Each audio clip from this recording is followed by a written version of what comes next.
In 1793, an inventor named Eli Whitney created the cotton gin, a machine that made it easier to remove the seeds from balls of cotton.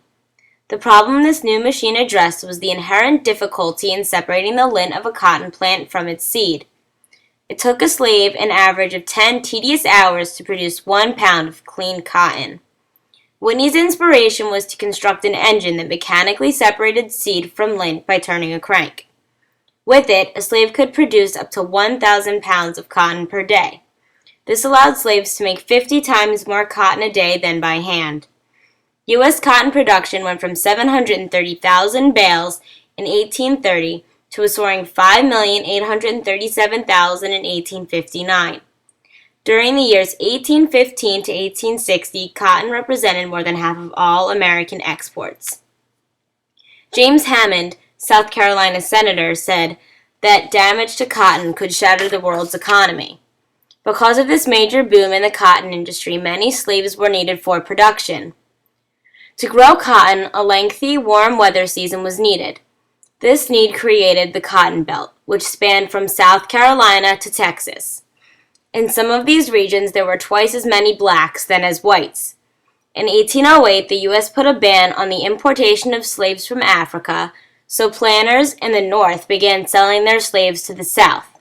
By 1860, there were about 4 million slaves in the South, and they made 5 million bales of cotton per year. Industrialization was much slower in the South, but the more land you owned, the more slaves you had, and the amount of cotton you grew showed what class you were in. Few slaveholders owned 20 slaves or more, and if they did, they lived in mansions on giant plantations. The plantation owners were busy managing their slaves, assigning tasks, and keeping records of transactions.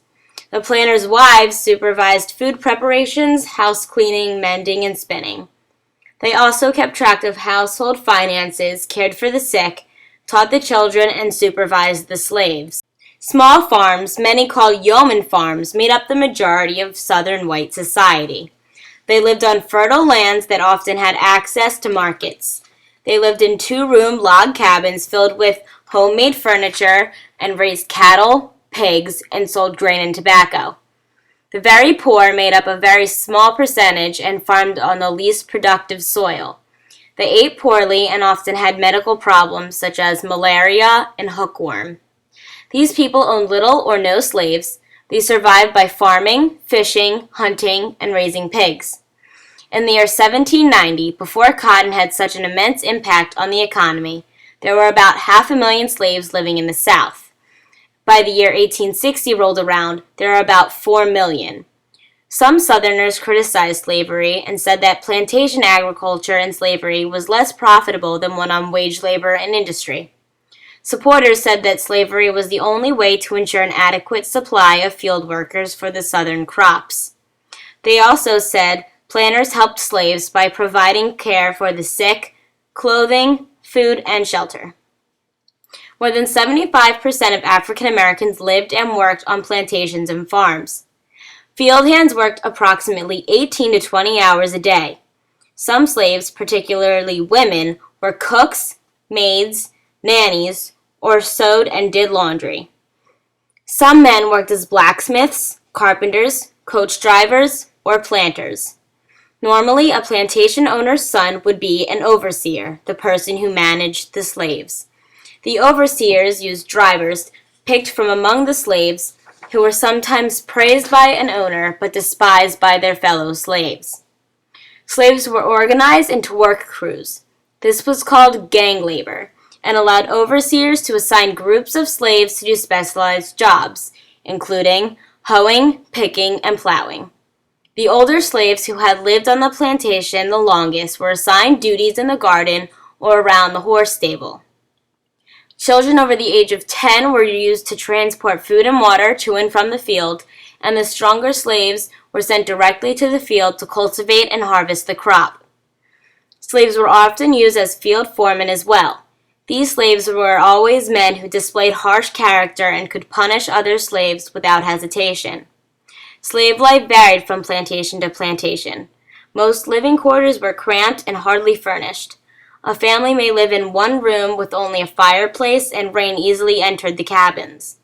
The plantation housing was situated so as to leave no doubt as to who was in control, as well as to divide the slaves into classes among themselves. Slaves that held important positions in or around the main house were housed in quarters closest to the house. This housing position divided the slaves on southern plantations so that separate classes existed among the slaves. Plantations were situated so that the main house was the center point of the entire grounds. This was done in part to exercise power and dominion over the plantation slaves, as well as display power to surrounding neighbors. Food was rationed, and slaves were to draw for their weekly share of food that was rarely enough to last them through a week.